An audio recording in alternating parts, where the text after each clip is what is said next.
Hello, everybody. Welcome to the fourth panel of our Civil Society Sharing Screen series. This series is funded by the European Union. In this series, we bring together civil society professionals, academics, specialists, human rights activists, and talk about topical issues to do with civil society. You can see the panel series, explanation about the panels, the dates, and the guests on the website of the foundation. We're going to keep updating the information with the new guests in the upcoming days. So we'd like to see you again with us in the continuation of this series as well.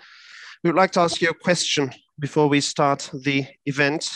And the question is, what comes to mind when you think about grassroots movements? You can share your answers on the chat box with us. And you can always post your comments in the chat box as well. Today we're going to be talking about the grassroots movements and civil society's future. And the title of the panel is Rebuilding the Civic Space, Changing Faces. We have with us from Namibia, Bertha Tobias, who was a pioneer of the Shut It All Down protests against the violence against women in Namibia. Also, the general coordinator of Leonid Drapkin, the general coordinator of OVD Info. Also, we have with us Bosphorus University graduate and activist Furkan Dabaniaste, as well as San Diego University Peace Studies faculty member Philip Gamalgalean. The moderator will be Ali Bayramoğlu. I would like to welcome him as well and leave the floor to him. Could you please unmute yourself, Mr. Bayramoğlu?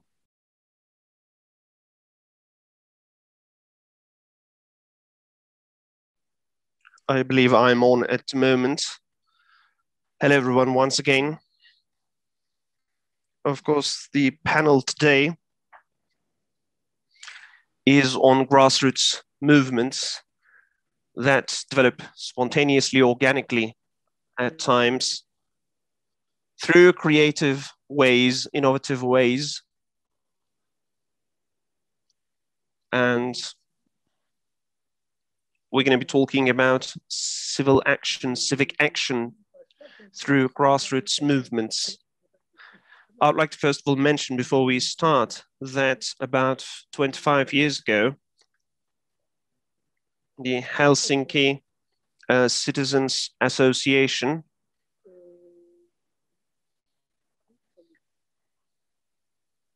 together with an American human rights organization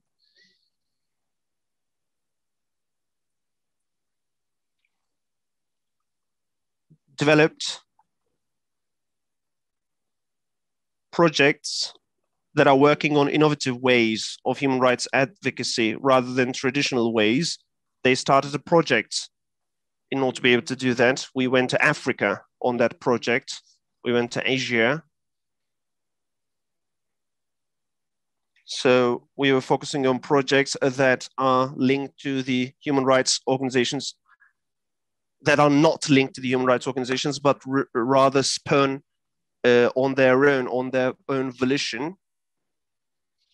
And about 400 people, 400 participants were involved in the project in a symposium. So I had the sense back then, and I have the same sense at the moment as well, that we live in a very dynamic world. Civic space, the civil area is being restructured constantly, is expanding, is rebuilding itself. But the challenges of this dynamic world are also as intense. Therefore, the relation between these problems and this dynamic development spurns grassroots movements, and we see this everywhere. I'm not going to keep it long, Today, this is the issue that we're going to be talking about. We have 3 representatives of this area and 1 specialist.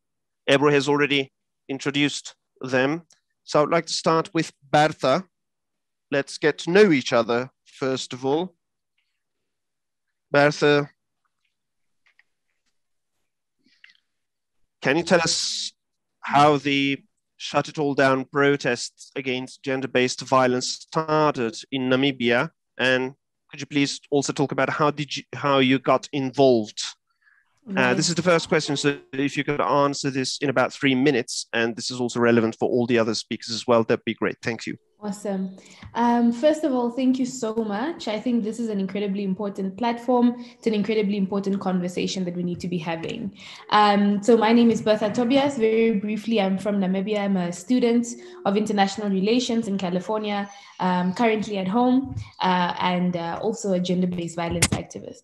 So the way the Shut It All Down protests began was in April of 2020, there was a young woman by the name of Shannon Wasserfall who went missing. So later that year, that was around October, one of the national newspapers reported that there were human remains that were found in a desert in Namibia. So it was then later confirmed that the remains belonged to this young woman. So the contextual framework is that Namibia already generally experiences a lot of gender-based violence. We are in a femicide pandemic. So what the death of Shannon did is it just pushed us all off the edge. So within a matter of about 24 hours, young people came together, they mobilized, they organized themselves, and they said they're going to demonstrate. So what we saw then was a series of 3 protests against gender-based violence with a combined social and non-social reach of about 11 million. Which is massive, considering that we have a population of 2 million. So we shut down the Central Business District, Zoo Park, the biggest mall in Namibia. But the bottom line was just that young people in Namibia disrupted significant national operations in the name of saying we're tired of gender-based violence and we're tired of femicide. How I got involved, I was one of the organizers. Obviously, it's a bit difficult and even dangerous to say these things out loud. But I organized, I contributed to mobilization, and did what I could, just like all other young Namibian people. But that's Shut It All Down in a nutshell.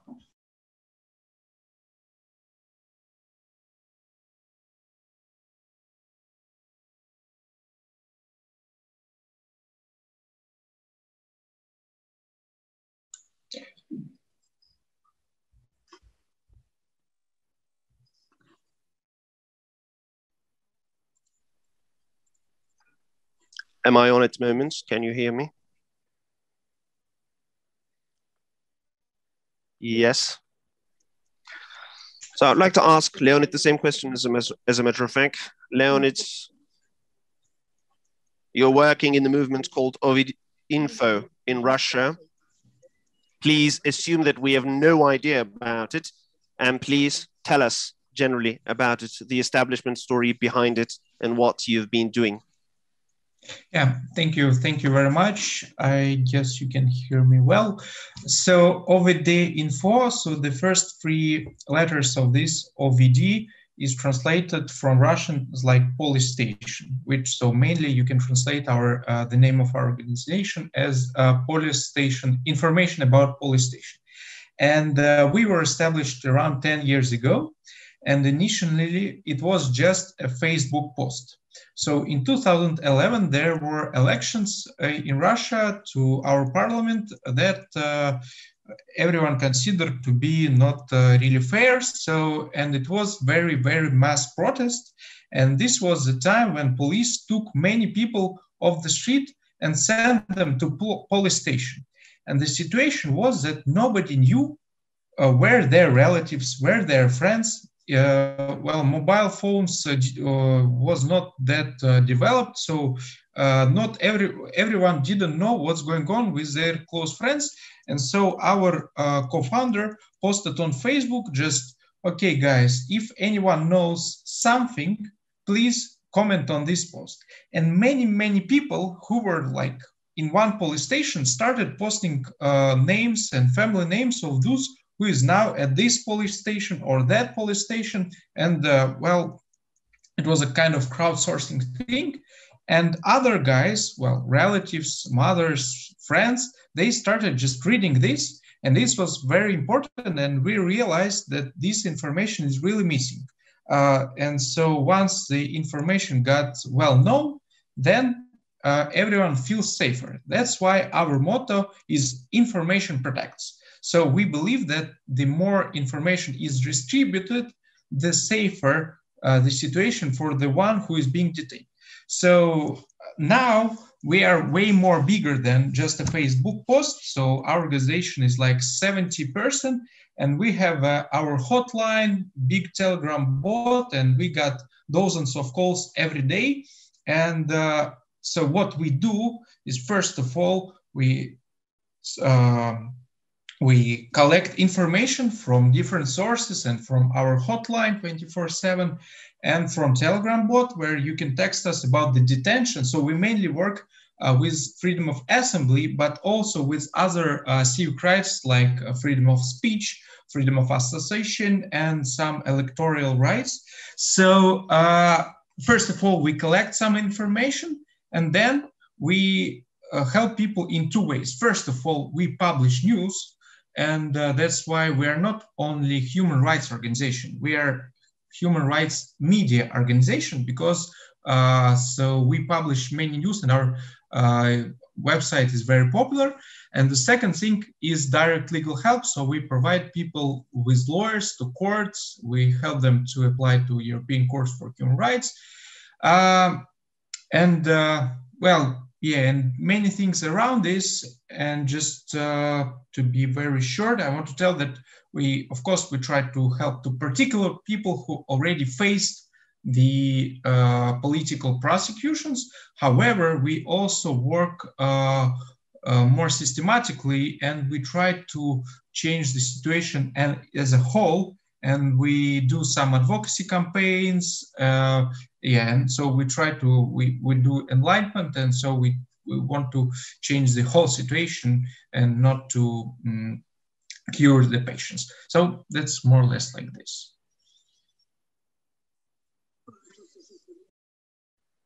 Thank you very much, Leonid. Now it's Furkan's turn. We have a lot of participants from abroad, Furkan.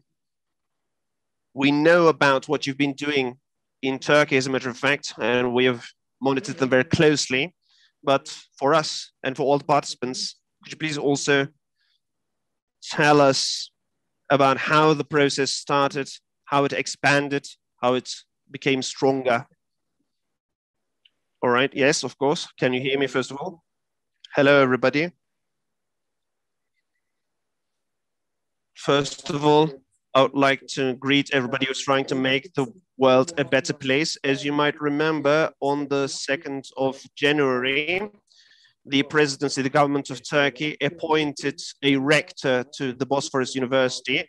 And when this appointee rector came on, new faculties were opened in the Bosphorus University, like the communication faculty, for example, and also the appointed management of the university used multiple votes to change the structure of the Bosphorus University. Also, several demonstrations have taken place in the 5 months since then, and the Bosphorus University rectorship tried to disrupt that student movement. The LGBT club, for example, was shut down. Then students were detained. Police cracked down on students' homes. Also, disciplinary measures were taken in the university as well. And therefore, the rights of many students have been violated. And also, the police violence didn't stop there. They also increased the number of the CCTV cameras around the school as well, so that they could follow them, they could monitor them very closely. Also, they don't allow graduate students into the school. I was one of the founders of the LGBTI club. With the shutdown of the LGBTI club, on the 1st of February, there was a police crackdown on the Bosphorus University, and because the club was founded as well, was shut down as well, I couldn't really remain silent. Therefore, I started broadcasting about this event with the hashtag resist Boğaziçi, resist Bosphorus on Clubhouse. And I had the opportunity to reach everyone who was interested in this. We have open forum rooms on Clubhouse. And as Leonid said, information is really important. And I believe that the communication, the information that is coming from the civil society organization is very important as well. Also, we have to make sure, we have to verify that the information is coming from the right resources too. Therefore, we established a platform on Clubhouse. We broadcast news, broadcast information coming directly from those who experienced these events in the Bosphorus University. We have reached 200,000 people up until now, and we still continue on with this initiative as a resist Boğaziçi. I could just sum it up like this, I believe. Thank you very much, Furkan. So each speaker, we knew already about what they've been doing as a matter of fact, but we still wanted to hear their own words as well. Philip Kamelian is going to be with us a little bit later. Therefore, is that right, Ebru? He's not with us at the moment, right? No, he's not.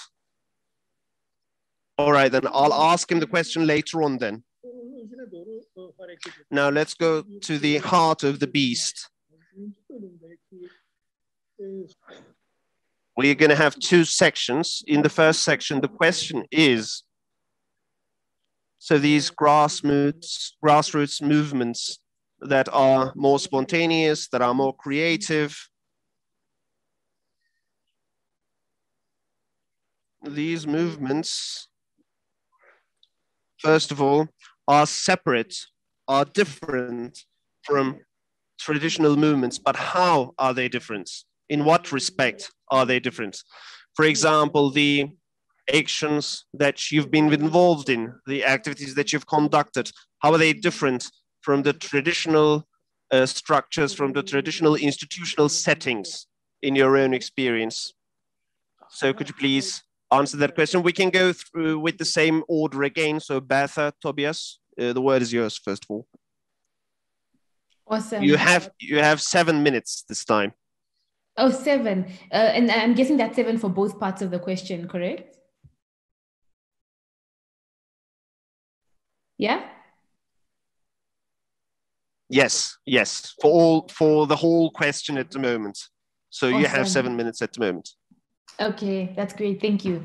Okay, where do I start? So firstly, I think it's important for context as I answer the question to highlight the fact that Shut It All Down was primarily youth-led. So there were young people who decided to come together and confront, challenge, and interrogate institutions that we felt were failing us as far as gender-based violence is concerned. But more importantly, it was a very specific demographic of young people.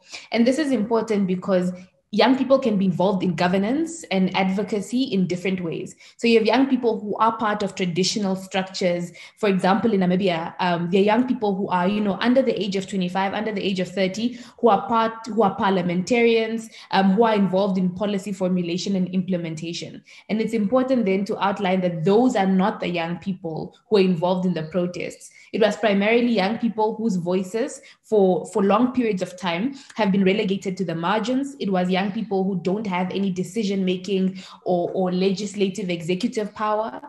Young people who are typically not heard, who don't have traditional or credible platforms to express themselves other than Twitter.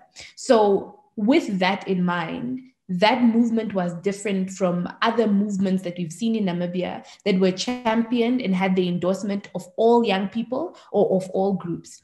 So what it means that the kinds of young people who are championing Shut It All Down were your radical activists, your radical queer people, your radical Pan-Africanist young types, meant that even the movement and the protests in themselves were very volatile.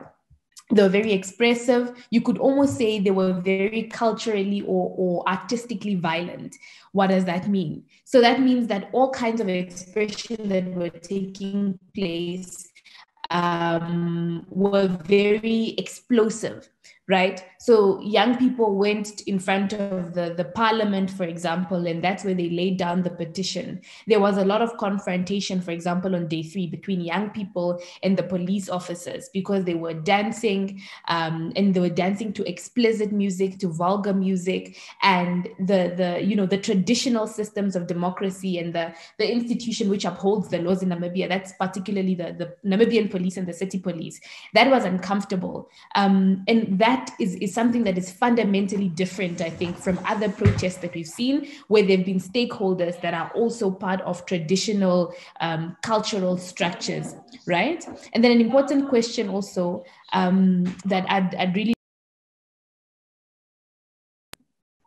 I think something else that I'd also like to highlight, and I think you can still hear me, I think I'm still fine, is the points that distinguish sort of civil movements, I think, from grassroots movements, or what distinguishes Shut It All Down particularly from everything else that we've seen, is that Shut It All Down didn't have funding. There was no traditional sustainable source of funding or support to continue, right? We were operating from a second-hand Volkswagen Polo car and megaphones that we've borrowed and posters that we asked for and banners that people just decided to sponsor and donate. But it was easily one of the most effective, one of the most impactful movements that we've seen and that we continue to see until date. And I think what that does is it speaks to the culture and the power of young people coming together and people, chipping in for a cause that we all believe in. So what you'll see, for example, with a lot of civil society organizations in Namibia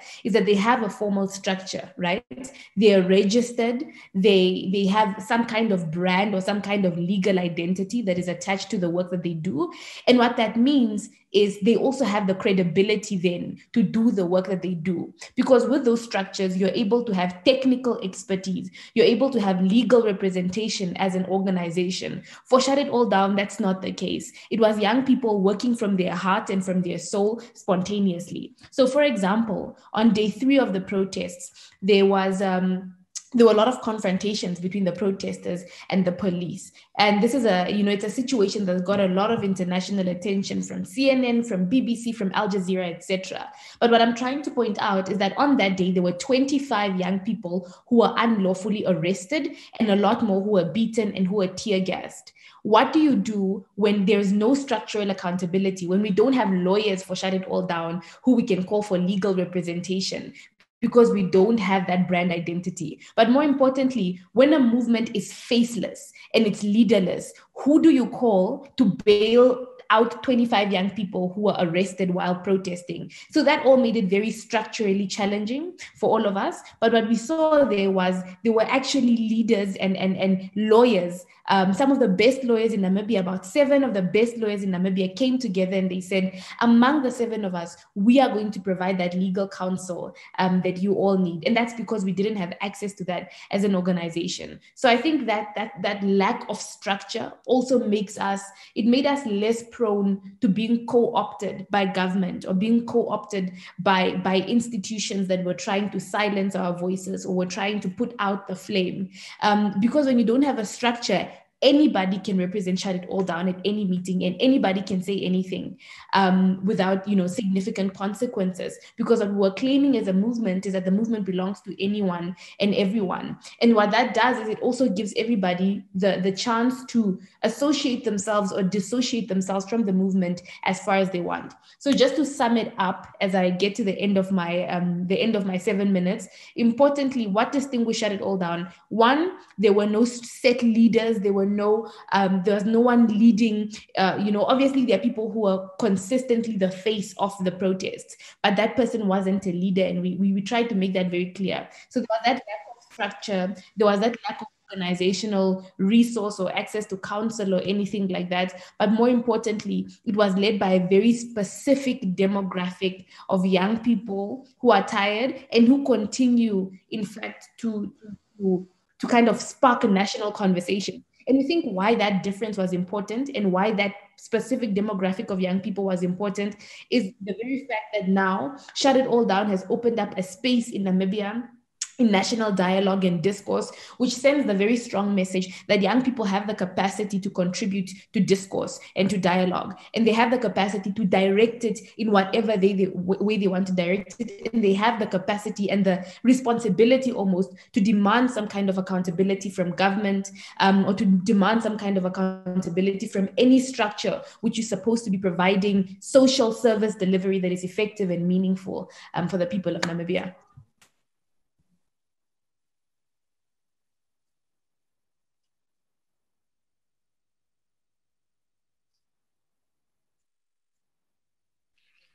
Berta, thank you very much. This has been a very clear representation of a movement of the community, Unnamed Youth, that started such an important movement with results besides everything else. Now, I'd like to ask the very same question to Leonid.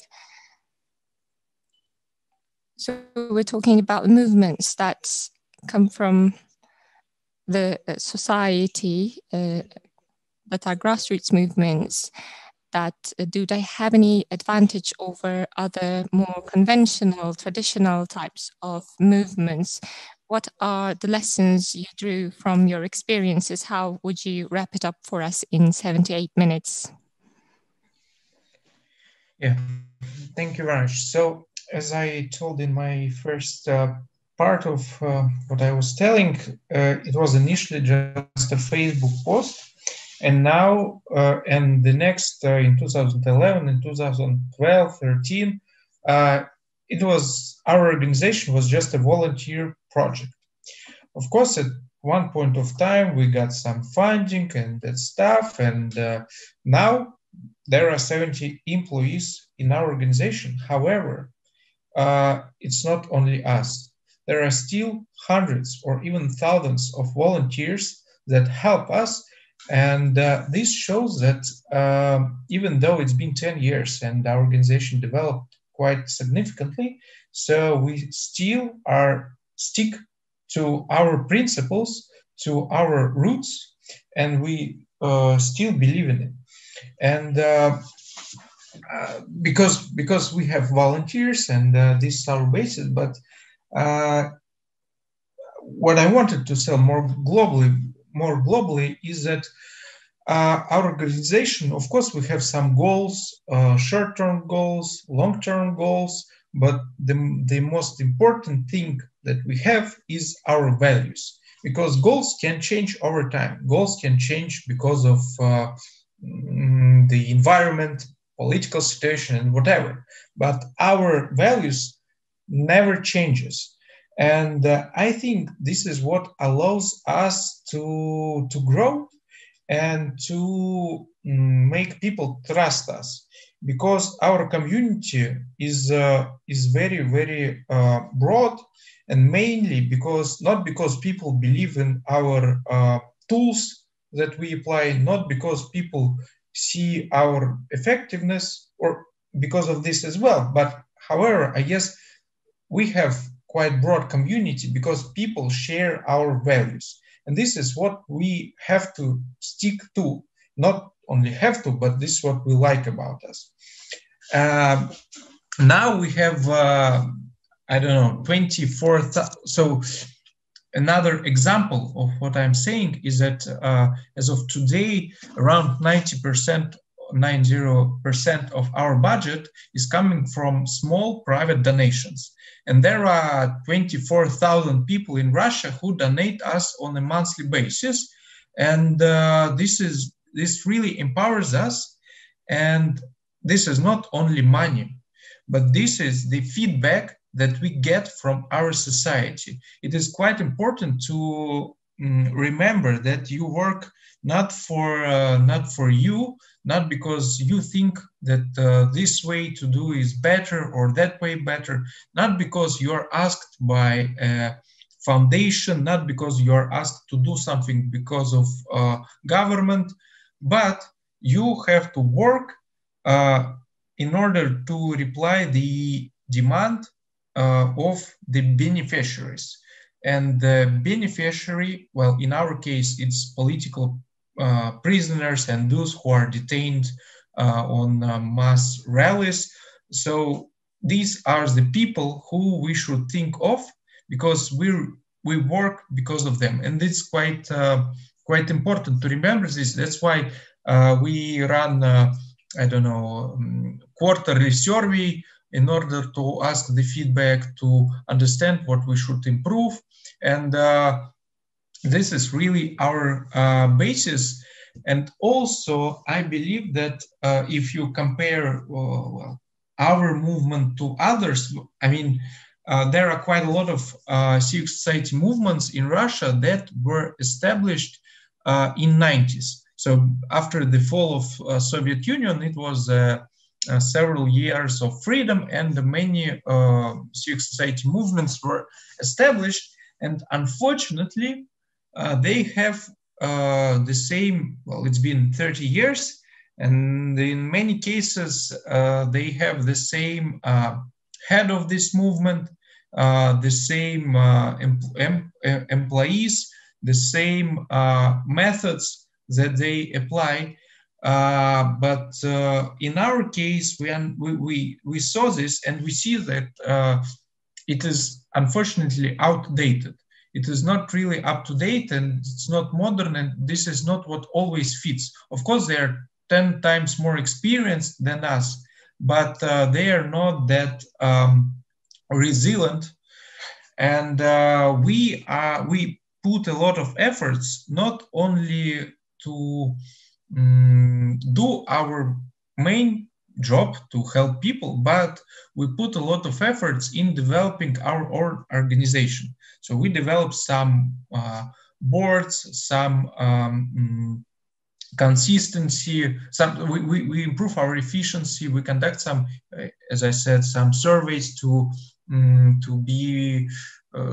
really be an answer to the demand of people who works with us. So we change, for example, I'm not an owner of, I'm not a founder of our organization. However, as of today, I'm general manager. And we have some rules that we change a general manager sometimes. And this is makes us more resilient, and not everyone is in one hand. So we don't put all the eggs into the same basket. And we believe that we should develop some instruments and good governance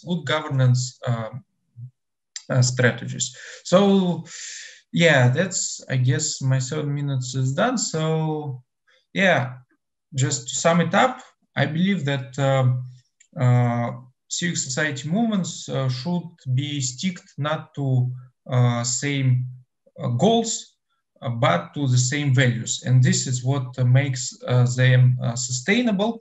And I believe that the organization and movements should always think of what your beneficiaries think and to work in order to bring them benefits. Yeah.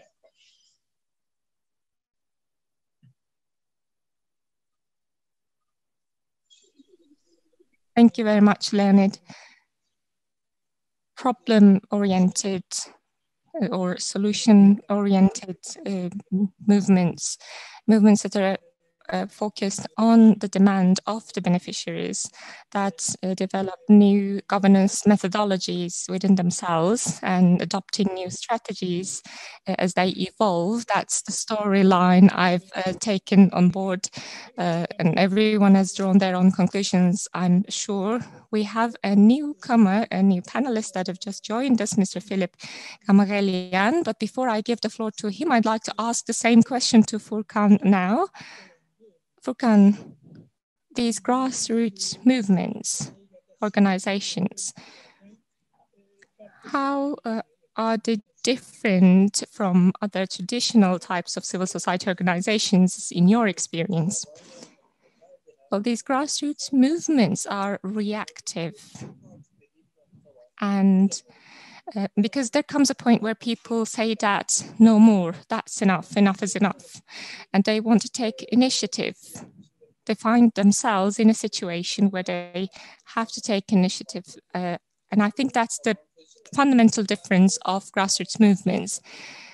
And it allows for establishing relations, links, because if I wanted to support a traditional civil society organization on the night of the 1st of February, when the police was attacking the students, I would go to an NGO, civil society organization.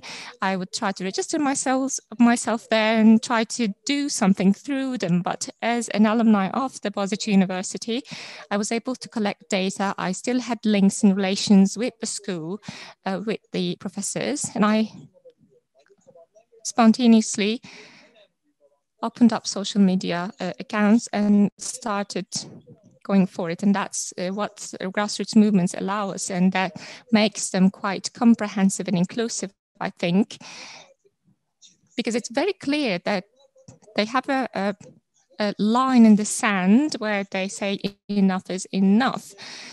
They meet at that point, and rather than dealing with the technicalities, they are focused on joining forces, on taking action.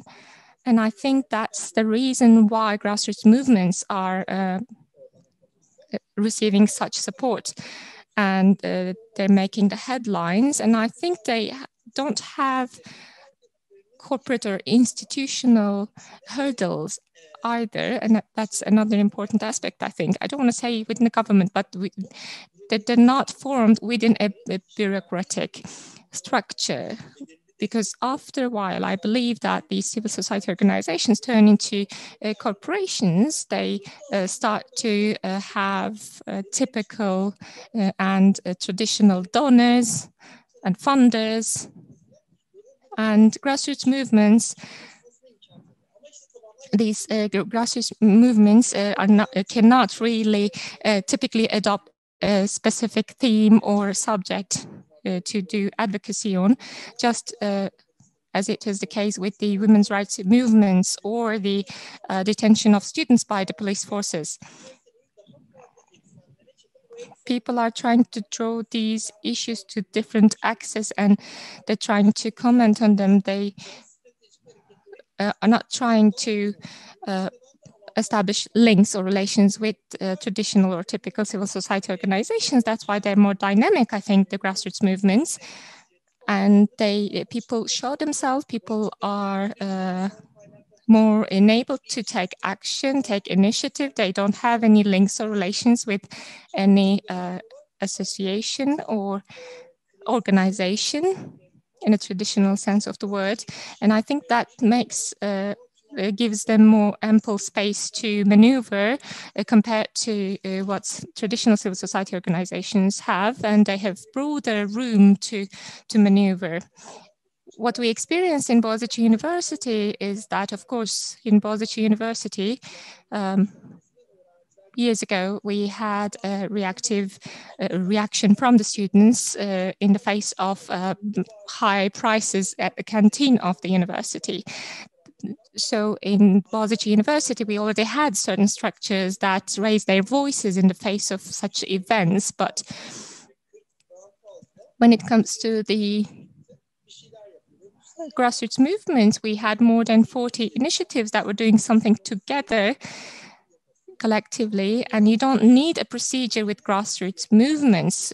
Tomorrow morning, you can wake up and you can start an initiative and spread the word on any platform you want, and you can start your advocacy activities.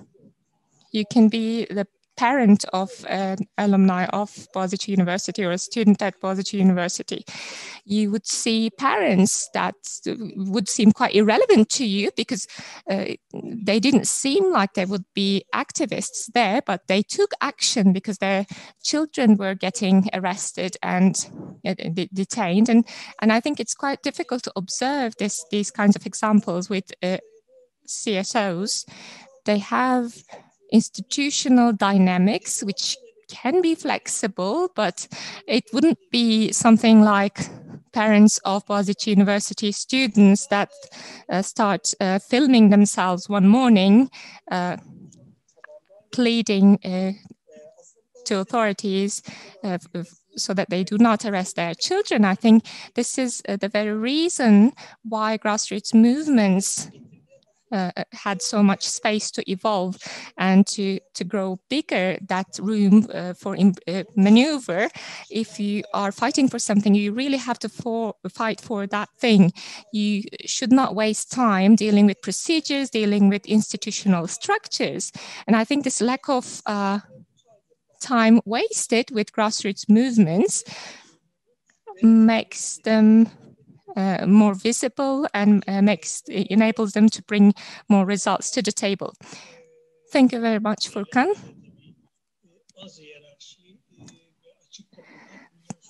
Less hierarchy and open doors in these movements have been very important in your experience. Philip, welcome. Our fourth panelist have just joined us. He's an academic, faculty member. He is Philip Gamargelian. He's working in conflict resolution. And I'd like to start with a question addressing the question to you. Can you hear me? Yes. And at the outset, everyone has talked about their field of expertise, so to speak. So we tried to think up of a question to ask you. In 2008 in Armenia, newly elected prime minister and the government was opposed, not by an organization per se, but by grassroots movements. We saw a grassroots movement, a series of grassroots movements. How did it all start? If you can tell us very briefly in just 3 minutes, with my apologies, but later on I'll ask you more questions with more time to answer them. Thank you. Sure, thank you so much, and I apologize for joining a little late. 2018, I guess we are talking about that happened in Armenia. A few points to make. It had an element, the movement had an element of grassroots. But listening to the other speakers now, I don't think it was similar at all. It was actually a very well organized movement. It was organized by a political opposition party, along with a very strong civil society. Eventually, a lot of people joined the movement because the government that was just re-elected, formally at least re-elected, was extremely unpopular. So I think in that case, in my analysis at least, we do not have a grassroots movement the way you are conceiving it in this conversation. It was very much political movement led by a political leader that simply brought out a very big number of the population into the streets. Why it succeeded? For a number of reasons. First of all, a few dynamics came together. That prime minister who was re-elected in 2018 was re-elected only formally speaking, as in through clearly faked elections. And the proof of that, if anything, was that the second election later in 2018, after the movement, showed that that party that just won the majority supposedly in a parliament just a few months back couldn't even cross into parliament. They didn't even get 5% threshold to even become a minority party in the parliament. So that shows that they had absolutely no support. All the numbers were painted essentially, and were absolutely manipulated elections through which they were to come back. So that showed that there was absolute unanimity in the society that this is not a legitimate government. So that allowed a lot of people to come out once there was a challenger. The second reason was that the previous government by Serge Sarkisyan, who was re-elected in early 2018, was in government as long as it was, is because that former prime minister, used to be a fighter in that first Karabakh war with Azerbaijan in 1990s. And he had this popularity still remaining of somewhat as a fighter who somehow brought victory and can provide security. So even in 2016, there was another small war between Armenia and Azerbaijan, and it showed that Armenia will lose the war if the war was to continue. They called the ceasefire pretty quick. That essentially brought this remaining pillar of legitimacy for Sarkisyan, the previous prime minister, since he was already unpopular, he was corrupt, and then now he couldn't provide security either. So that seemed to be a matter of time until there would be movement against him. And yet the movement itself was organized again very much by opposition party and civil society organizations, actually NGOs specifically, with a long-standing history of organization. Again, once they were in the streets, then everybody else joined. So, yeah. I think. Thank you very much. Indeed. So we can conclude that this was a movement rather organized by the opposition party, but it was a civic movement nonetheless, and that is not exactly matching up with what we were discussing earlier, but it does have certain links to what we're discussing, I would say. So there's another question. Because before you joined us, we were also discussing another issue. We have, on the one hand, conventional or traditional civil society organizations. They're more institutional, they have their definitions, vision and mission, and they have less spontaneity, if you like. They may be more influential, but they have little room or less room for maneuvering, if you like. And in recent years, especially, we've seen a lot of grassroots movements that are more spontaneous, and they're taking up more and more space in public life. And we have three important representatives of those grassroots movements with us today who've talked about their own experiences. Now, I'd like to ask you this question because you've been working on conflict resolution and you've been observing conflict resolution all around the world. These kinds of movements do have advantages, but they have their disadvantages as well. How about their protection? Because the state, the government, or the police forces can press down on them more forcefully, if you like. They're more vulnerable in that sense, and these grassroots movements can just cross that fine line of violence sometimes, just because of their lack of structure in that traditional sense. So my question is, what are the problem areas of these grassroots movements, and what are the risks and opportunities of these grassroots movements to contributing social peace? I think a couple of minutes, 3-4 minutes would be sufficient for you to answer the question, hopefully.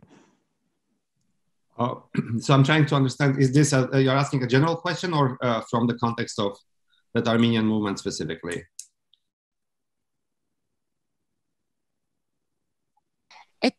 That's more a more general question, but you can use any concrete reference you'd like, of course, but this is a general question.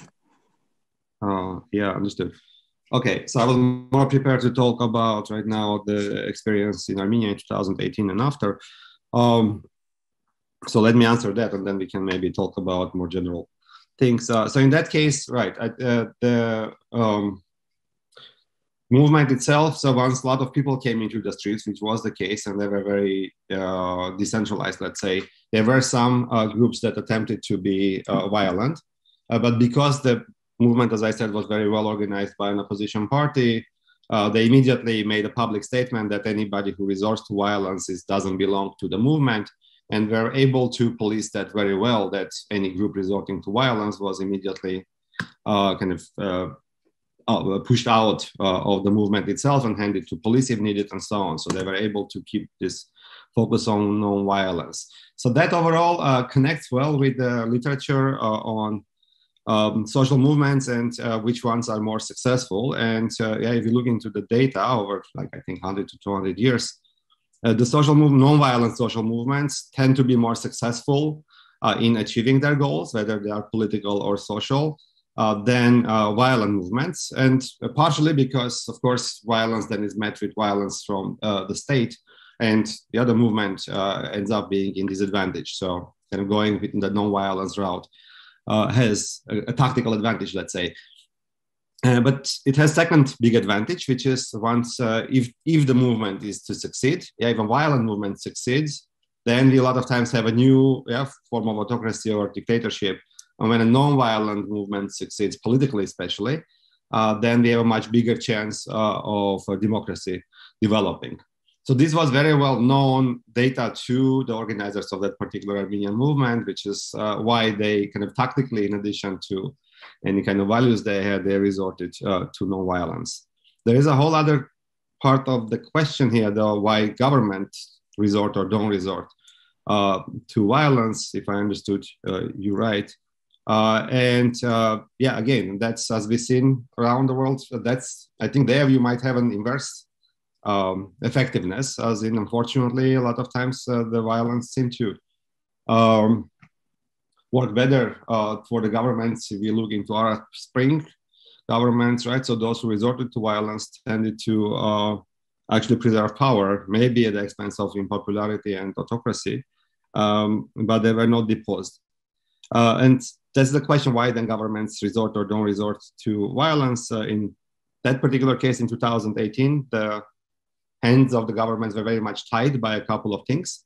One of them was that it was April and was coinciding with the protest times coincided by accident with the 24th of April area, which is the day that Armenians commemorate the genocide, and really pushing army into the streets against the people wouldn't work well for them. Let's say in a long run, that would be a big kind of symbolic problem, which they couldn't do that. So there were a number of reasons, plus they knew how unpopular they are, and they were supposed to advance a peace with Azerbaijan, which was the agreement with prior agreement with Russia and Azerbaijan, so kind of, which meant a lot of concessions from Armenia. So pushing army to the streets, staying in power with force, and then going to compromise with Azerbaijan was a very dangerous move. So a few things came together that resorting to violence would be very dangerous for the sitting prime minister, which luckily in that situation played in the direction of both the government and, as I said, prior to that, opposition choosing the non-violent struggle, which ended in favor of opposition. So essentially, it's a tactical calculations in my view. Unfortunately, very rarely it's successful strictly on the value-based grounds. But in that case, it worked out. So and it showed that overall, once the movement was chose to go in non-violence route and the government reciprocated in that sense, then the further processes were also dealt with through institutional means. So that is a big argument in favor of non-violence as opposed to violence when it comes to movements.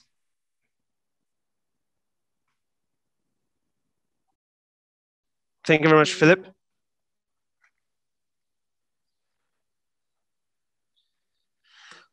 I would like to leave some time for the questions from the participants as well. We have time until 8:30.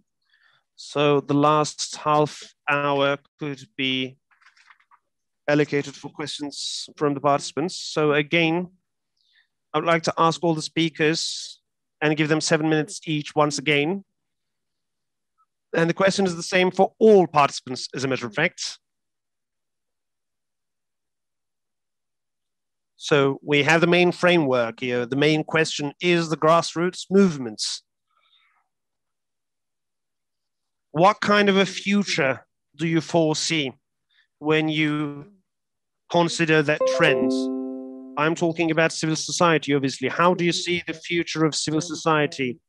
Can volunteers, solidarity networks, collectives, initiatives that we can define as interfaces be the new activist structure of civil society? How do you see them working alongside traditional institutional civil society organizations? And do you think, for example, that these initiatives can, so to speak, occupy civic area, the civic space? So what do you think about the future, in short? And again, let's start with Bertha. You have 7 minutes. Awesome, thank you. I love having 7 minutes because that allows me to expand. What I want to say about the future of it. So my framework sort of for thinking about the future of activism or civil society has a philosophical side, and then it also has a very practical side. So for the philosophical side, it's very much an understanding that our our obsession as human beings to create structures and systems, I think is definitionally and fundamentally counter to the model of what is effective activism.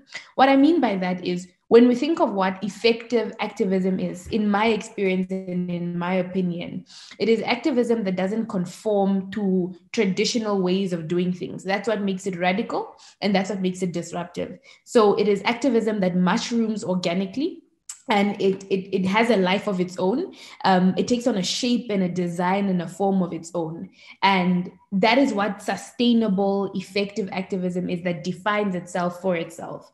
And then you have us human beings constantly trying to define things and make them make sense to us and give them some kind of order. So it makes no theoretical sense to have sustainable activism as activism that doesn't conform to anything and still want to put it into systems and traditional forms that make it conform to something or any kind of particular definition. And I hope that's clear. And I'm thinking about that specifically because the question is asking us, how do we make it work alongside traditional forms of governance or activism or traditional institutions that seek to bring about some kind of some level of change, right? How do we make that happen? I don't think that if we want to see activism that is has a life of its own and that speaks into the future and that impacts generations to come, I don't think we can do that by trying to define it and by trying to diminish it to systems and orders that make sense for us. So for me, that's my kind of theoretical, philosophical, intellectual engagement with that question. The more practical part is, because unfortunately we do live in a world that does need us to create some kind of order and to classify, I think it's important to respect the sanctity of both the civil society organizations as a collective entity in any country or in any region, as well as the sanctity of government. And I'm talking about government as a stakeholder because that's significant many times. And usually the change that civil society organizations seek to actualize is the kind of change that governance structures and national assemblies and then congresses, etc., have the policy and legislative power to implement. So that's why I'll be focusing on government as a partner stakeholder to activists and civil society. But the bottom line of what I'm saying is practically is we need, and by we, I mean activists as well as government, there needs to be some kind of respect for the duty and the place that is played by both. And let me give a practical example. So during the Shut It All Down protests, like I already mentioned at the beginning, the predominant demographic of young protesters were angry, radical, activist young people. So what that means is that these are young people who are already frustrated by government, who are already angry, and who already feel like they've been failed by traditional systems. That is why they took to the streets. How did that manifest in national dialogue is that it was very difficult to get to a point where you could convince angry young protesting people that reconciliation, conversational reconciliation of some sort and mutual respect is important in order to advance whatever it is we're trying to advance. That meant that on Twitter primarily, you had young people who were insulting government leaders, who were saying very personal, very vile, very ugly things. Young people who were boycotting personalities. Young people who were effectively just cyberbullying major public figures or public leaders because of their anger and frustration.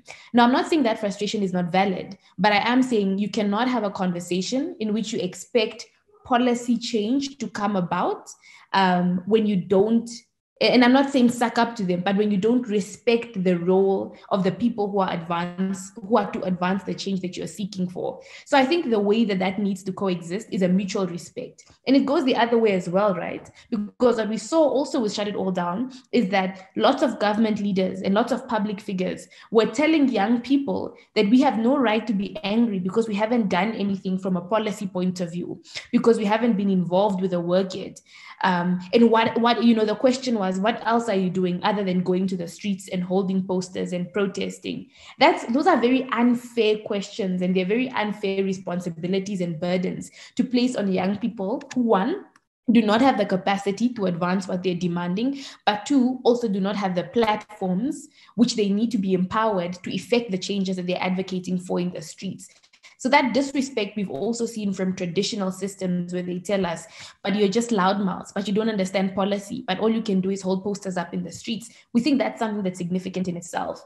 So that respect and that mutual recognition or acknowledgement of the sanctity that is being played by both parts, it needs to go both ways if there's some kind of sustainable dialogue going forward. What that means on a conceptual level as well is that as a country, as Namibia, and for other countries as well, it is crucial for any kind of aim, any kind of social justice aim, that civil society, government, as well as other stakeholders moves away from this culture of trying to prove and demonstrate who is doing it better, who has the better way of solving gender-based violence in Namibia. Because that's something that you see many times with any fight for social justice is, but does that really achieve anything? Does that protest achieve anything? Does prayer day achieve anything? Does condemnation achieve anything? The bottom line is there is no one specific event that is going to solve a problem, for example, that's as big as gender-based violence. So what that would mean practically is that we would need lots of different efforts. So we need government, we need civil society, we need prayer for countries that are, that pray. We need all of these things in order for us to achieve any kind of change. So I think moving away from that culture is also the best way. And just as I round up my last minute, that's also really the best way to make sure that civil society moves along to a place that is fruitful and to a place that is prosperous and to a place that gives us the aims that we're trying to achieve. So in a nutshell, that is how I see an ideal future. Right now, in many countries across the world, it looks like nations and dialogue and discourse is very far away from that. But the future that I want to see for activism and social justice is one in which every stakeholder recognizes, respects, and even champions the role and the sanctity and the importance of all other stakeholders in recognizing that whatever aim, whatever ambition is a collective effort, essentially.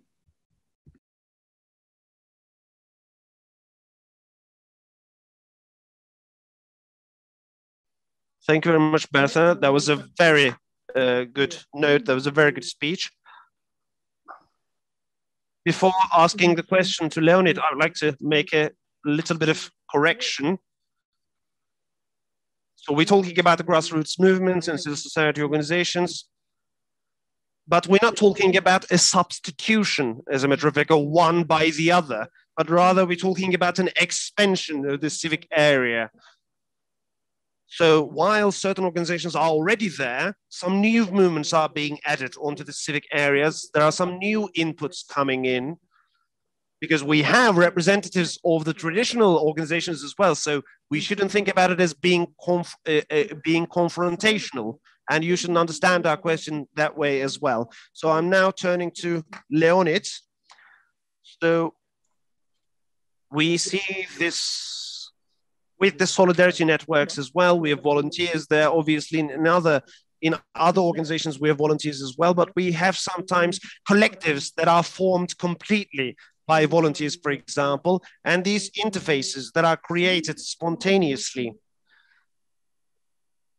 Moving on from your own practical experience, how do you think these new organizations, these new collectives are going to fare in the future? How do you, what role do you see for them? How do you see their future? You have 7 minutes as well. Yeah, thank you. So first of all, I wanted to share quite obvious thing, but it's quite important to understand that most of the initiatives are coming after the government prosecutions. I mean, from my perspective, I work with political prosecutions, and our organization were established 10 years ago after the detention because of political repressions. And it was a time when we raised and we are now developing. And it's not only our example. Every time when we see that government or state put a pressure on civic society, then civic society movements are like mushrooms after the rain. They are growing more and more. So that's why I'm quite optimistic. I mean, in Russia, it's quite shrinking civic space, but I believe that the more tough is the pressure, the better its future. That, well, political prosecutions are in the past, but established organizations and collectives, they will be well set, and we'll see their actions in the future. So I believe that, so that's why I'm quite optimistic about civic society overall. Also, speaking about volunteering, we see that, like, again, speaking about Russia, 30 years ago, it was people involved in civic society were mainly guys who are just so passionate about civic rights, and all they had was their passions. Was their passion, and some of them were becoming professionals, and some of them were just very passionate but not very professional workers. And I believe that if our movements are have volunteers who are professionals in their own job, and who can bring some additional value because of their pro bono, and this is what we work on. We have thousands of volunteers, and we try not to give them technical things, but we try to use their professional skills. And I believe, so in Russia, we see this new trend that many people who are quite successful in their business, in their professional paths, in very different areas, they are coming to some civic society initiatives. And I believe this is what makes the whole civic society more professional and successful and effective. This is also why I'm quite optimistic. Also, so there is one strange thing that the more, for example, we speak about, in my case, political prosecutions, the more they are visible. And that's why people around think that the quantity, the level of it is also growing. And there are two reasons for it. First of all, it's true that they are growing. The second one is that we disseminate information, and for people, it seems like the problems is bigger, and they think that the situation is going worse, which is not completely true, because in the civic society in the world have learned that each life matters, and each problem is very important that happens to a human. And once, well, I guess you heard about this guy, Protasevich in Belarus, from the plane. Like, it was just one guy, well, the whole plane and one guy, and he was detained in a very, crucial way. And the whole world do care about him. And it's great that the whole world can really care about just one person. And this makes all the problems more visible. However, it drives us to the world where there is no problems. There is Steven Pinker. He states, a philosopher and writer, he states that now the level of violence is as low as it has never been in our history. Of course, we were in a civic society, and we do care about each case of it, and we are quite pessimistic about what's going on. And we see a lot of authoritarian regime, and we see pressure on people, and we see killings, and over social networks you can see all the bad things happening to human rights. However, I believe that this is just because we are now into it. But if you look on a more global level, on dozens of years, I'm more optimistic about it. And this is another thing to mention.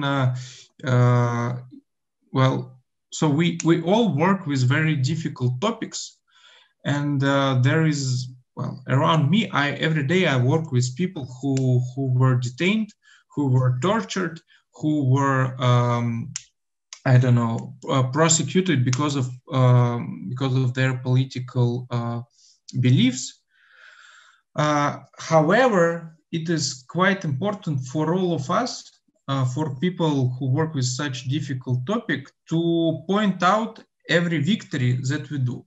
For example, if someone is sentenced for 1 year instead of 10 years, some people say that it's still very bad, because someone who is not who is accused, who is politically accused of some violation, he is sent to jail. However, I always try to be optimistic and to find to compare not the ideal situation with current situation, but I always try to compare current situation with what could it be if we didn't work. And well, in the example I gave, someone could have been sent to jail for 10 years, but luckily he was sent for just 1 year. And this is a reason to be optimistic. So, yeah, and coming to initial question, I believe that civic society should develop in 2 ways. It couldn't be just volunteer. It'd be great if you could wrap up soon. Yeah, sure. Sorry. So I just wanted to tell that the civic society should be built both on volunteer passion and professional experience, and both on formal organization and informal initiatives, and it only works together and not. You shouldn't change one or another. Yes, sorry for me being late.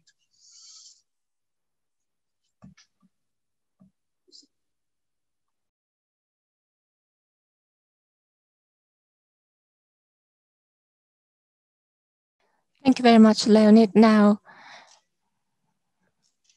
we will be talking about the future interfaces, future of civil society movements. Over to Furkan. Let me start my timer. Well, to be frank, these grassroots movements do bear certain risks because they're fully based on individual initiatives, personal initiatives. And at the end of the day, as I said earlier, people are brought together based on a message, and they fight for the sake of that message. And that's a very basic, fundamental message that brings together a lot of different people. What we've witnessed with Boğaziçi University movement is that these messages are disseminated in an uncontrolled manner through various platforms and individuals, and that brings about, that gives birth to some negative consequences as well. These organized or unorganized structures try to meet on certain platforms that would make them more structured. And what these civil society organizations, current civil society organizations, offer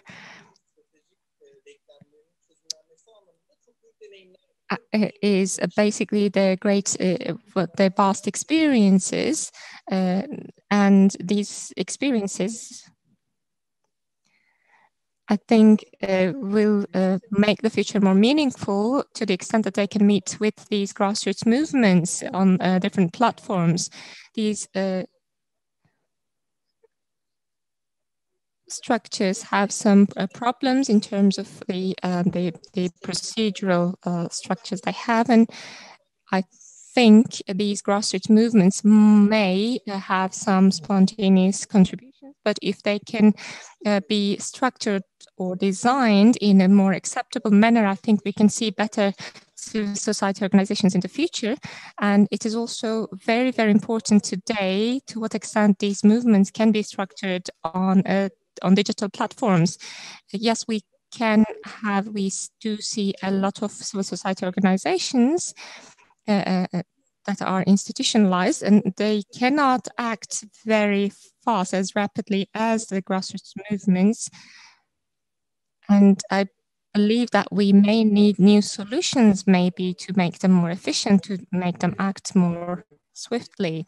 The struggle that is going on with Boğaziçi University has been archived by certain civil society organizations. They're trying to give added value to the grassroots movements or movement of Boğaziçi University, and that's very meaningful. I think in the future, civil society organizations will become more flexible and they will become more inclusive. That's at least my dream, how I dream of the future. They will become more important, more relevant, and the efforts to convince the general public will become more easier. And there's a very good example, the example of Greta Thunberg, if I'm pronouncing her family name correctly. She was fighting for climate change, trying to raise awareness about climate change. And that example is an excellent one to show how an individual initiative can turn into a true civil society organization. Maybe we will start to see more and more of these kinds of civil society organizations that actually come from grassroots movements. Maybe these grassroots movements will turn into civil society organizations, turn into proper structures. In that sense, their contribution to the existing movements are very important, and redesigning their models, their structures are also will also be very important, I think, for the future. To go back to my example of Boğaziçi University movement, it is not possible at all for any CSO to be part of this movement because it is not a legal entity. We cannot really talk about an NGO or a CSO that can represent Boğaziçi University students. For women's rights, yes, you can talk about it. You can set up a civil society organization and work on women's rights policies. On the other hand, with Boğaziçi University, we have stakeholders, a lot of stakeholders, because Boğaziçi University is quite a prominent one. There are students and their parents that are involved in this, but they cannot really meet on a platform that is a legal entity at the same time, because the school itself is a legal entity. And I think the grassroots movements and civil society organizations will open up space for each other's existence. I cannot really think of any other possibility. I think no CSO can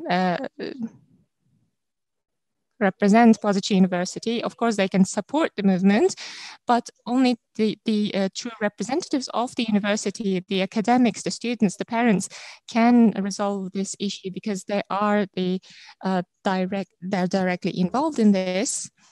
And I believe that a lot of different groups, a lot of different stakeholders, women, LGBTI, and Boğaziçi University students may share the same problem. They might be fighting for democracy against the current government, but when it comes to the feasibility and practicalities, I think we need a solution that is based on shared structures. That is why it makes more sense to me to have the CSOs take a back seat here, because the subject of the phenomenon or those that are directly involved in the phenomenon might be difficult to bring together under a single roof. And grassroots movements have no specific bylaw or statute that gives them more structure. That's why they're more flexible. and more inclusive in that sense, and maybe they can set up their own platforms and somehow come together on those platforms with different collectives, different networks. They can create spaces to meet.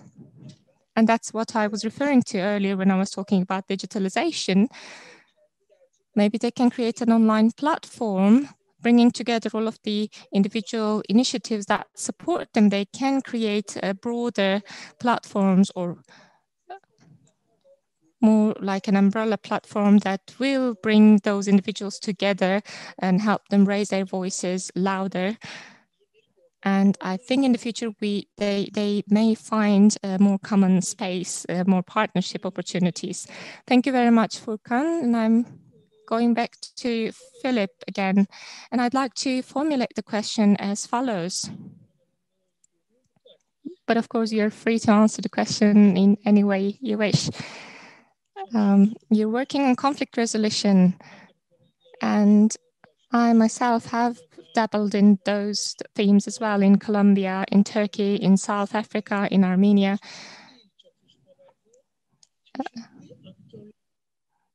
We've always heard of various actors in various conflicts. These may be religious people, these may be politicians or organization leaders. So here's my question. These grassroots movements, do you think they can have any function in conflict resolution, whether today or sometime in the future? Or conflict resolution, do you think it is still an institutional matter? That's my question. Thank you. You have 7 or 8 minutes. Thank you so much. Yes, it's an important question. And listening to the other speakers was really interesting to see, so the optimism that Leonid was in a civil society in a traditional sense, as NGO-based, institutionalized, that Leonid was talking about. And Furkan, I believe, was more talking about networks.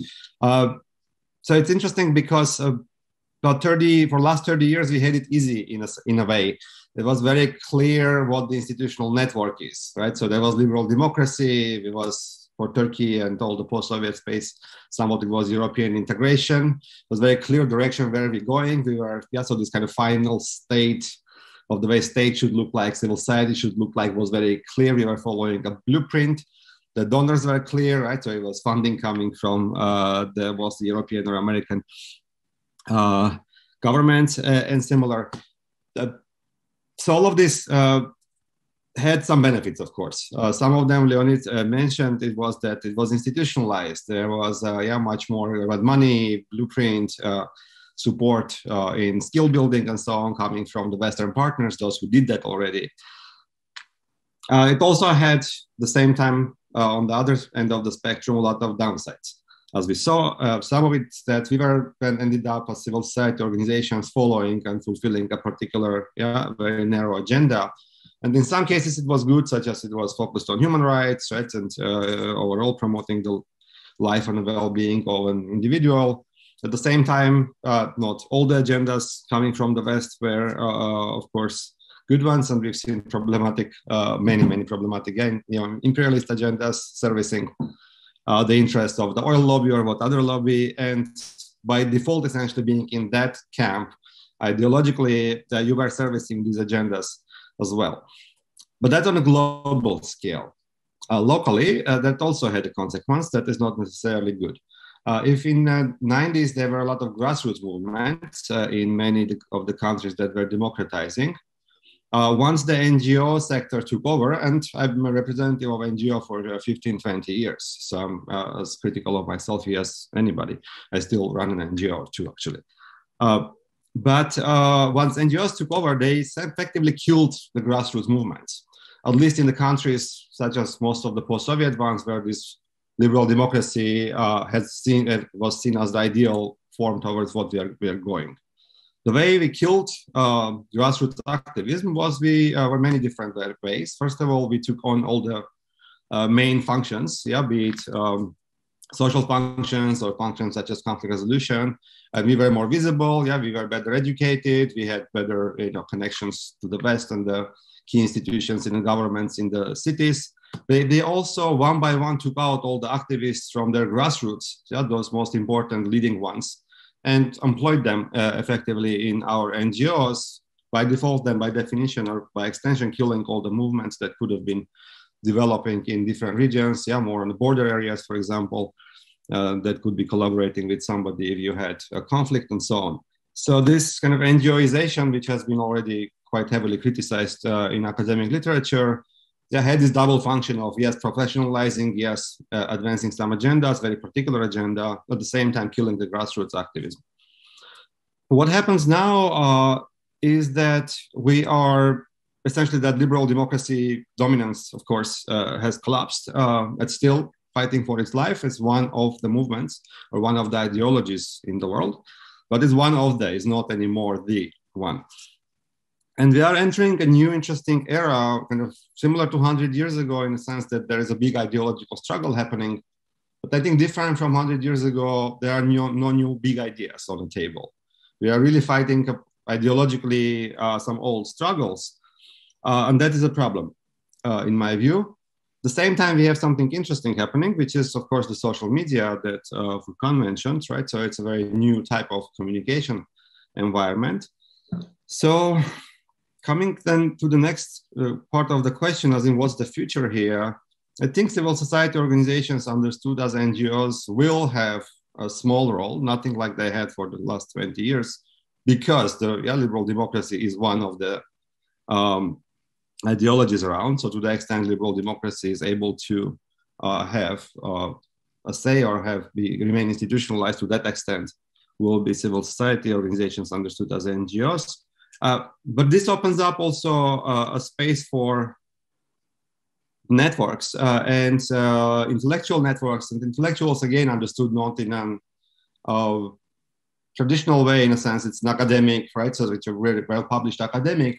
Hopefully we will have some role as well. But the Greta's example was great. So there were a lot of like social media influencers, right? So people passionate with good ideas, with very deep thoughts that are able to kind of catalyze and use well these new tools of communication that then create a movement. So that's very much clearly is a direction. That has a big benefit compared to civil society, again, understood as NGO, again, similar to what Furkan was saying. It doesn't have an organization. It doesn't have a registration somewhere that the government can arrest, or a bank account, or somehow arrest a leader, right? It's a movement that is based in internet. And that is also by definition a transnational one, because you don't necessarily depend anymore on a person next door, right? So you can connect with somebody in Sweden or South Africa or Colombia and so on, and continue pushing for the same cause.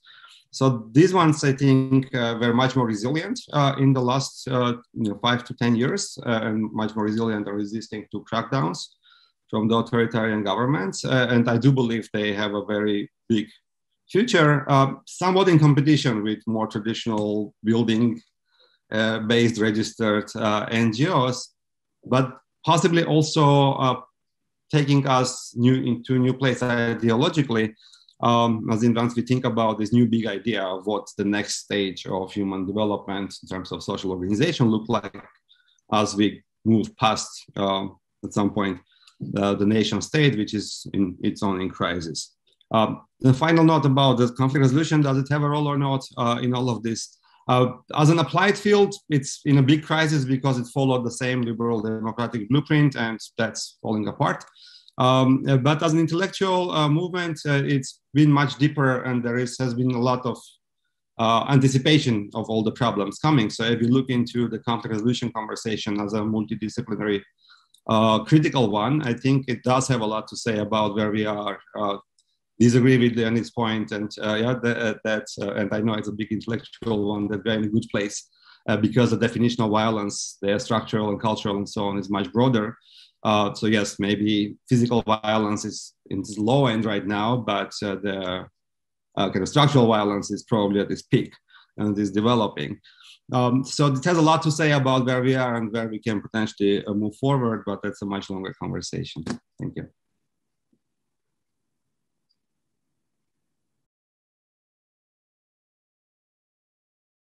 Thank you very much, Philip, indeed. This has been a very satisfying answer indeed. Now, we've listened to our panelists, we've heard about their experiences, about their opinions. We have now half an hour left. Bearing in mind the time we have left, I'd like to give the floor now to our attendees, our participants, especially those who would like to ask the burning questions. And if anyone would like to offer their input, they're welcome to do so. May I ask for the floor? We will move on to contributions. We will move on to inputs from the participants after we've heard about their questions. You'll be the first one I'll give the floor to. Any questions?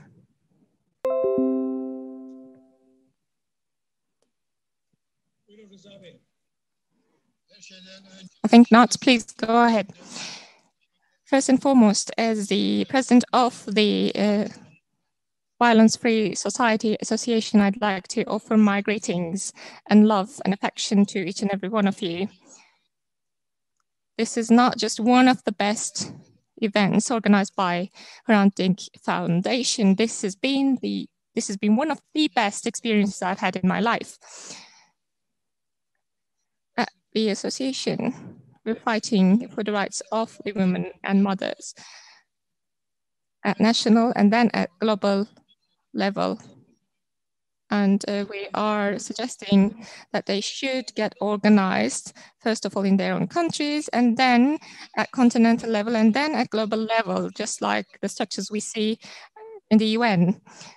Eliminating gender-based violence, gender-based discrimination in the future can only be possible through women's movement, mothers' movement that will be accompanied and supported by men. If we can accomplish that, I think we will see no more wars, conflicts, armed or non-armed conflicts in the world. And I would like to offer a different perspective to what Furkan has shared earlier. These kinds of movements, whether or not they're supported by grants, should be maintained. And if they organize any program in the future about organizations at all, as the elder and as a journalist that has spent his life working on this, I'd like to offer my contribution and a big thank you to the moderator. The salt and pepper hair looks very good on you, and you've moderated the session very well, indeed. And I'd like to hug you all. And I'd like to, I see Philip smiling at the moment, big kisses to him as well. Thank you. Thank you all.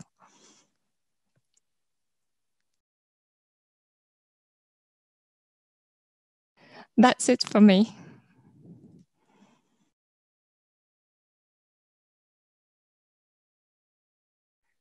That was a very motivational speech indeed. Thank you. Any questions from the audience? You can simply unmute yourself.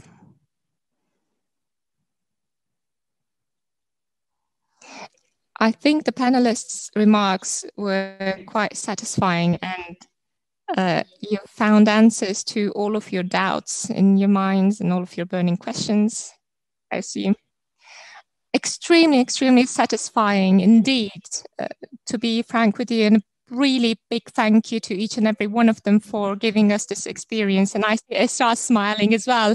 I think she felt the same. Let me then ask a question to Bertha, first of all, as per usual.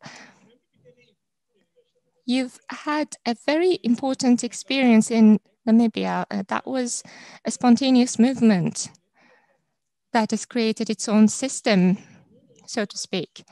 And where there was a problem, you focused on that problem, you focused on solving that problem, and you actually managed to solve the problem at hand. Can this be translated into a model? For example, those who are working in this field in Turkey or in Armenia or in Greece, what lessons should they draw from your experience in principle and in technical terms, maybe? Awesome. Thank you so much for the question. So one, I do want to preface it by saying I don't think we've solved the problem. So Namibia is still very much in a gender-based violence pandemic / femicide, and we probably won't see a solution to the problem even in our lifetime. I do think what we have done quite well, if I do say so myself, is we've injected in a renewed sense of urgency into the movement, into the conversation, and into the efforts around gender-based violence. And for technical kind of framework as well, which is important, is that so there have been a lot of efforts by government that have been re-accelerated, revamped, or renewed. So, for example, the establishment of gender-based violence courts, the introduction of a sex offenders registry. There's been a lot of technical successes. The renewed training of police officers, etc. But to answer your bottom line question, some of the lessons that we've learned, one, I think the most important one for us to really understand was using your heart and your courage and your audacity as a young person, not or as anyone really, to kind of contribute to efforts, right? So, and this ties into to what I've said earlier. So many times what we do is we try to define things and movements and structures and systems. What Shut It All Down did was we said, what do we feel like doing? And that's why we organized a protest of about 1,000 people within a period of 24 hours. We said, what do we want to do? We said we want to shut down white monopoly capital. We want to shut down Zoo Park. We want to shut down the police station. So what are we going to do? We're going to send out emails and call people, and we did it. We didn't think too much about it. And it's also important to say, I think, so Shut It All Down won an award from the African Union of $5,000 to continue the efforts as well. But all of those successes are really young people saying, what do we feel like doing? And then just doing it. And I think that is a successful model, because many times we ask ourselves, lots of technical questions that are important for planning and administrative purposes, but they're not important for the objective of what you're trying to get to, which is really appealing to the hearts of people to solve a problem.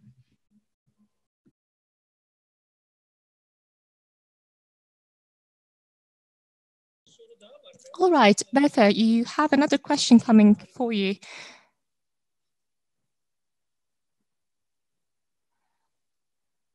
Do you think your movement became an source of inspiration for other movements in your country in any way at all? That's a question from a member of the audience. Hi, thank you. Definitely. So what we've seen is after Shut It All Down, there was a mushrooming and a beginning of lots of other different movements, and not just for gender-based violence, but for other things as well. So after we protested, we saw that, for example, students were protesting because the university fees were too high. Tomorrow, in fact, there's a protest in front of a political school of the ruling party to protest against homophobia in Namibia. We've seen protests even from the tourism and the hospitality industry because there were so many negative financial impacts from COVID-19. So we've seen a lot of other protests. In fact, we just ended a protest where the national broadcasting station in the country, the members were in a nationwide protest because they didn't have fair working conditions. And I will say that Shut It All Down played a significant role in reminding people of their power to advocate and to speak and to hold government to account.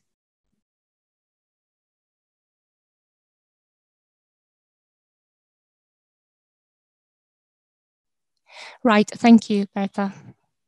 Now, a question for Philip from the chat box, actually. It was asked in English. Philip asked for a clarification on the question. I couldn't quite figure out what is the question exactly, but what I understand is that the question is the following.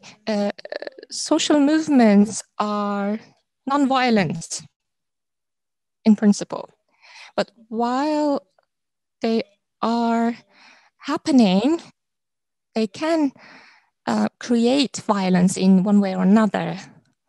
How do you look at that is the question, I think, unless the attendee who asked the question would like to expand it further. I have a few questions for the other panelists as well, but before that, let me give the floor to Philip to give an answer.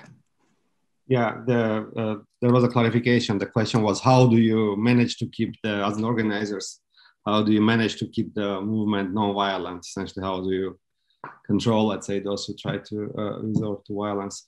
Well, of course, you can't fully control, right? So that's if you are a movement, and especially decentralized movement, you can control every action. In that experience, I thought was very well organized, the one I mentioned in Armenia a couple of years back. They made a very clear early and public announcement that we are a non-violent movement, and anybody resorting to violence essentially doesn't belong to the movement, and continued to repeat this all the time. Yeah, so this was kind of the main line in almost every talk, that this is non-violent movement. It's so do not resort to violence. Whoever resorts to violence, then we are against you as much as we are against the government. And that was, and they specifically within initial organizers, there was one of the movements that was one of an organization, rather a political party, that was advocating for violence. So the others immediately cut them out, saying, okay, we are not partnering up with this particular group. And then it became kind of self-policed in a sense. Once somebody was resorting to violence, the people around were saying, okay, you are not with us anymore, and would, again, just get this person and hand them to police or something like that. So in that particular case, yeah, there was a lot of emphasis put into rhetorically from the day one, emphasizing we are non-violent, right? So once there is a police, raise your hands, kind of, go to jail, don't resort to violence, let alone don't initiate it, don't even reciprocate, right? So that seemed to work. Yeah, I think that kind of very clear line of this is who we are and we are not resorting to violence, at least in that experience, helped.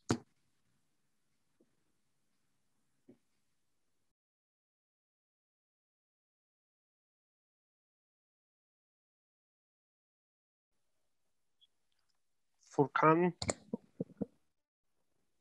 I have a question for you, as a matter of fact. So the Bosphorus University protest has expanded, as a matter of fact, and there are political objections as well. For example, the appointment of a director by the government, and also the people are demanding to protect their human rights. There was that kind of a value chain in the protests there as well. So there are different layers of it. Have you seen, sort of, for example, sort of concentration of political affiliation among those layers, or differentiation between certain people? Okay, I should say this. So we have a conservative regime in Turkey at the moment, and it seems like any action taken by the government at the moment is also something that the conservatives of the country would agree with. But we have, as a matter of fact, many conservative students in the Bosphorus University as well.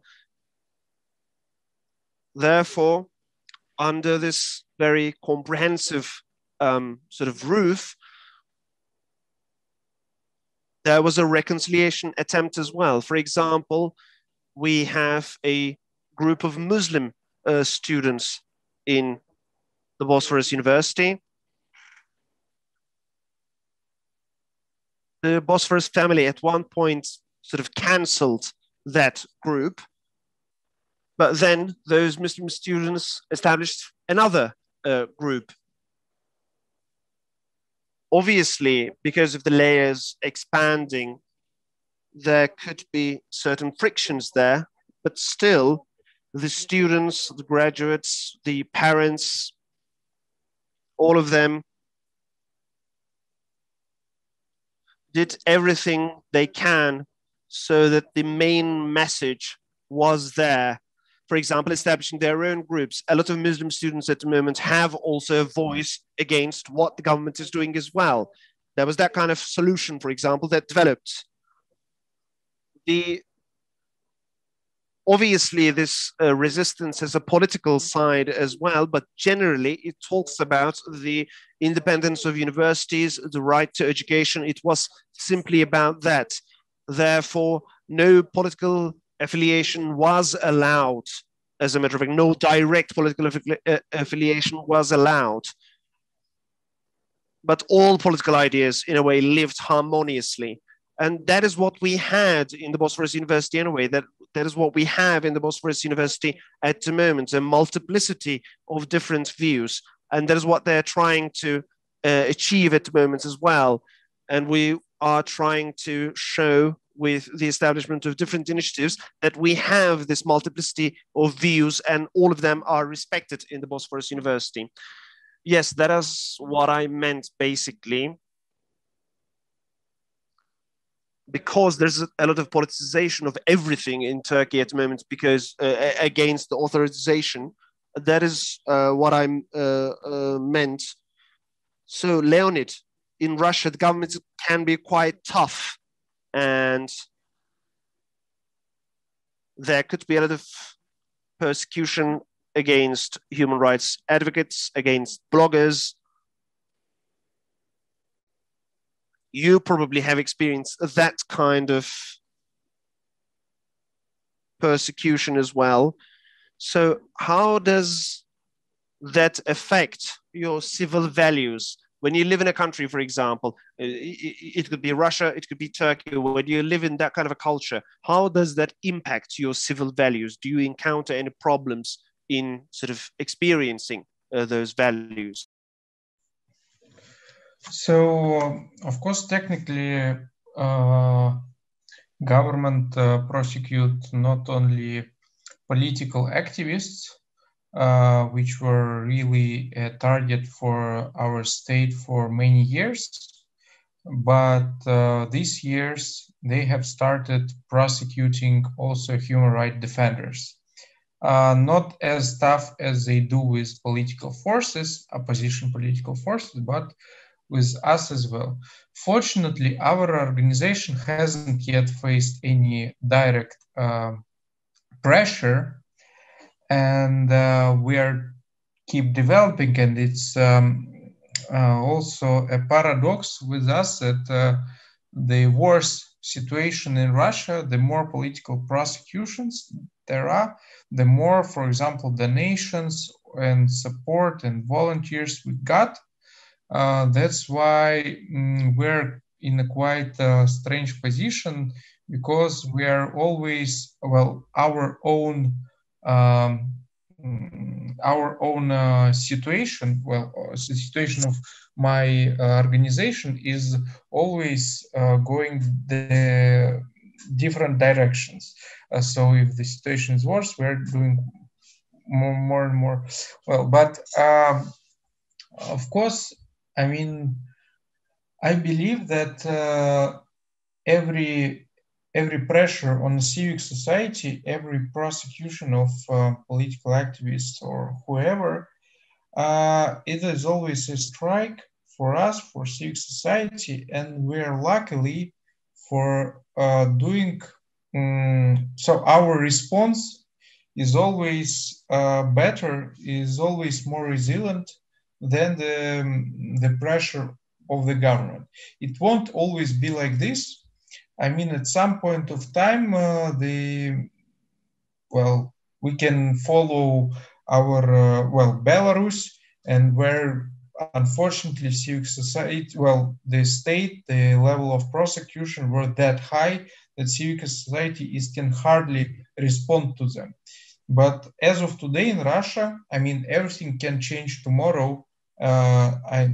You never know, but as of now, we are more or less able to respond to some challenges. Of course, I mean, so of course there are problems. Of course, people are now being sentenced to jail, and it is quite obvious problems. But another, speaking about values and civic values, when the pressure of the government is that high, many people who believe, I mean, for example, me and my organization, we work with human rights and we are not affiliated with any political force. But once the pressure on the whole civic society is growing, then people who are human rights defenders, they are going more radical.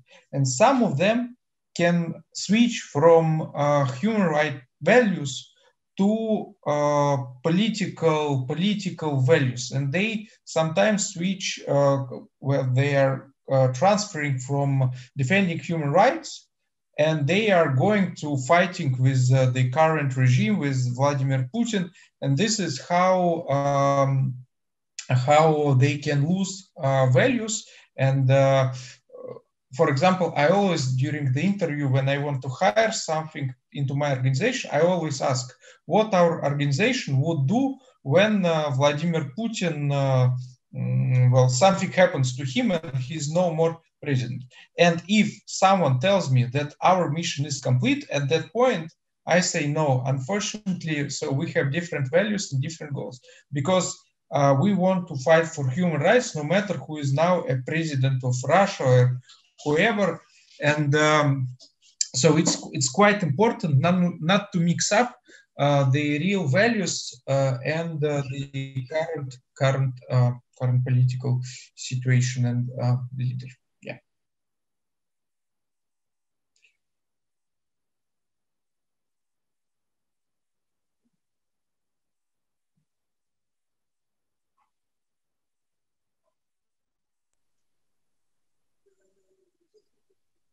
Thank you very much, Leonid. So we have come to the end of it now. This has been a very nice panel, in my opinion. We have listened to very important speeches. We would love to have more time, obviously, but we have to come to an end. This has to come to a conclusion. I'd like to conclude by saying that obviously the grassroots movements have a lot of value because this has a bottom-up approach. And generally, they're more egalitarian, they're more democratic. They include civilian values, civil values. And they are generally problem-focused as well. They are built on solidarity networks and they have a high rate of volunteers. And obviously, as civil values are protected in these movements, then we have also the concept of rebuilding the civic space. And these movements have a lot of importance in that regard as well. Maybe the political scientists may say afterwards, for example, that this is the foundational movements for new oppositions to be built. Despite all the hegemonic approaches by the governments, these grassroots movements can give a lot of hope to people. So today we talked about these grassroots movements and we wanted to see them from the inside, as a matter of fact, with our participants, with our speakers. Thank you very much for your participation. I believe that this has been a very nice panel. I would like to thank you on behalf of the Hrant Dink Foundation as well. And I give the floor to Ebru